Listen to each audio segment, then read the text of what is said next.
Hello, I'm Matthew Patty, and this is going to be episode 1 of a DM Reminiscence, looking back on my DM experiences, some short stories, interpretations of DM decisions, whether it's me or a DM I've been playing under, or had played under. Now, I've been DMing and playing Dungeons & Dragons 5th edition for about 5 years now. I have never once touched the early editions, though I have seen memes and snippets of, 3rd edition grappling rules, and I've heard some stuff about 2nd edition from an older DM that I've been playing under right now, actually. But, the whole series is basically going to be, reminiscing on old experiences I had in D&D. Maybe I can get a pal of mine in on this. So, before I get into this first story, which is going to be on what I consider my first ever D&D session that I DM'd, I'm going to go over just a brief overview of my introduction to D&D. I was in junior year of high school when I first got into D&D. One of my pals, who I'm not going to be using any names other than my own, of course. This one of my pals came up and asked me. I was an impassioned. I did this in one of the other takes. I was not a very passionate high school student. I didn't really stick in with any other clubs. I didn't do a lot of extracurricular activities. I joined soccer, pre-COVID times. I had a regular soccer group that I played with, but it was recreational. It was not a competitive sport. I'd like to think I was okay, but I was way too anxious to be trying out for any competitive spheres, no high school teams, so I ended up, not progressing that avenue for myself, which I don't think I regret, Soccer was fantastic. I loved the sport, but ultimately I think, I just wouldn't fit into being a sports guy. But what all this extra time meant for me was, a lot of time watching YouTube, just, basically doing nothing at school. I was cruising through high school. High school material was basically just repeating itself over and over again, and I kind of managed to find little loopholes to get through it, which, of course, would haunt me later in my educational career, as those shortcuts did not help me memorize stuff, but I suppose the educational system today incentivizes that sort of activity. But anyways, my friend, came up to me, this not very passionate high school student, and said, "Hey, I'm going to be joining this D&D club. Would you like to join with me?" And just, at the time, I'd only heard of D&D, through hearsay. It's a nerdy game.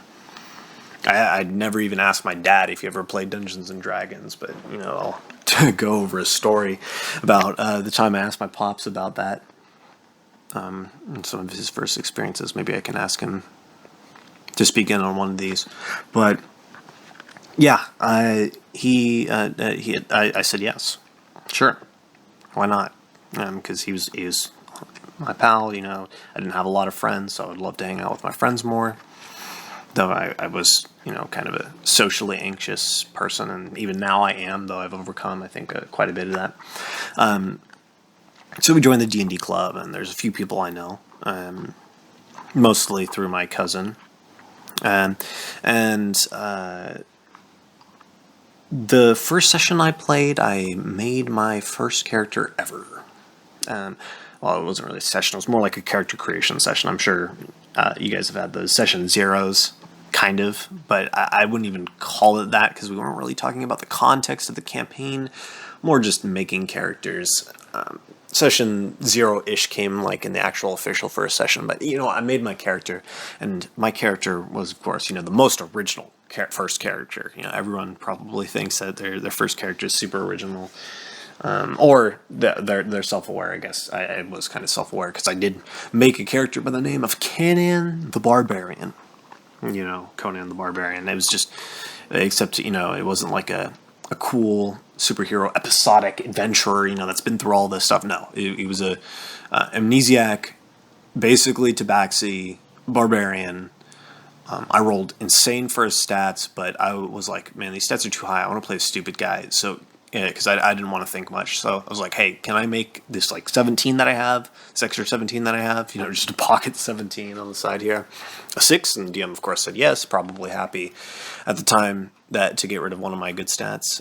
Now, this DM, which I will probably get to in a later episode, I want to talk with my friends about, and we can reminisce, and I'll probably very passionately reminisce over all the terrible experiences, or some of the terrible experiences we had in that game. But essentially, this was not this was not when I was more aware of my circumstances in D&D. We got to the first couple sessions, had a blast. I was so excited. But the thing that would really establish my love in D&D, I suppose, was the first session I DM'd, which was after I think the first or second session I truly played, where roles were involved, there was some craziness that was going on in the game. So I went home that day, walking home from school, really excited, had my first dice set ever given to me for my this DM. Probably one of the best things I got from this DM from a D&D standpoint. And so I go home, and I was like, man, I was really hooked. So hooked. I wanted to play at home. I wanted to be playing all the time. I'm sure some of you who might be listening have probably felt that way about something, about a video game when you're first going into it. Oh, you're so hyped. You're so hooked. You're like, oh, I just want to be doing that. You binge it. Maybe it's a good book. Maybe it's music that you're constantly playing on repeat. And I had a bad history of this. I would play a game, get sick of it, and drop it after a year. At most, I would drop it after a year. I might drop it after a few days, especially now. So it's very possible that my D&D career could have been doomed if I didn't have this session, because I would have been thinking about too much and eventually just become completely dispassionate. Now, of course, I've lost some of that passion over the years, or it's calmed down. That fire has burned away. But I've been playing for 5 years, and I think that's pretty. I've gotten a lot of experience out. I may not have been playing for decades, but I think I've gotten plenty of games in. At least 1,000 hours of D&D. At least. And so I come home, I go up to my sister, and I say, hey, I've been playing D&D. It's basically like playing Imagination, but there's some rules to it. Do you want to try it out? I was like, sure. I was like, okay, give me like 15 minutes of prep. And I tossed together maybe the name of a village. I think that the goal was for her to get to the village. She was lost in the wilderness. She made her character. I don't even know if we used a class then. She might have had a weapon that we just made up on the spot, or had to look up online to try and find a resource for it. She was certainly no higher level than level 1.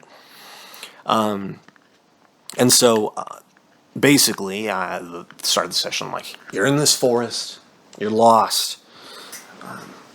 There's trees all around. It's hard to tell what's going on. You've been traveling for some time. There's a village nearby. What would you like to do? And she said, well, obviously I want to try and get out of this forest to get to the village. I'm like, okay, make a survival check. I think she didn't roll all that well, and ended up encountering a pack of wolves. Now, this pack of wolves ended up chasing her character through the woods. I think she had to make some checks to avoid getting hurt. So sometimes she got hurt, sometimes she didn't. She ended up dodging and made her way over to the sound of a nearby river, in which case, super pumped, she ran over and jumped on a log and started surfing down the river. The wolves jumped in after her, or dog paddling on top of the river, being taken up by the rapids, not able to do anything, and she made the escape. Now, I don't really remember much of what happened, if anything, but what I'm going to infer is that after this happens, we ended the session. Said I don't have any more prepped material. even though 99, probably 100% of that session was really improv, because I only done like 15 minutes, probably like looking up wolf stats and thinking up like a stupid name for a town, which would the stupid naming conventions and misspellings to try and make it look cool would continue out through my DMing career. The least weird probably being my some of my recently made game, though. That's because my players probably wanted a little bit more serious of a tone.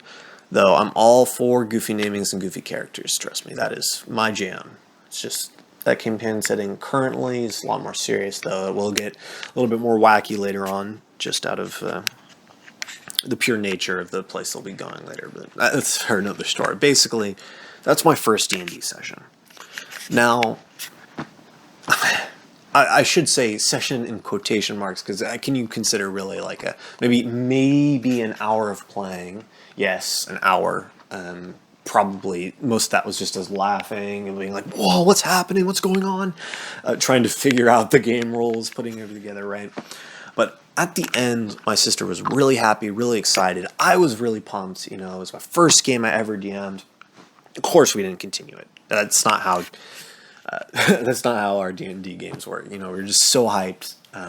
We ended up wanting to bounce new ideas. Ended up bouncing off different types of campaign ideas, whatever. And I'll get into all of that as we do more episodes of these. If I do more episodes of these. But I suppose my interpretation of what happened there. Now, of course, please. If you're listening and you think that that was a terrible session, D&D session, feel free to share. But I found it to be a win because we just had some fun. First ever D&D, and so the importance to me is that, like I said, I'm quick to burn out of stuff. I'll hook onto one bad thing in a game or one thing I don't like, and it kind of ruins the experience for me. It's hard for me to really get back in the momentum of playing it. Sometimes I will pick up some momentum, but inevitably, if I ended up dropping out of it, it won't be long before I end up dropping it again. So when she got excited, I saw something I made. She got excited about. I was hooked. I gained an even greater passion for it, and that fuel lasted enough to be imprinted, where, at this point, that passion still sticks around, even though I may not be as fiery about everything.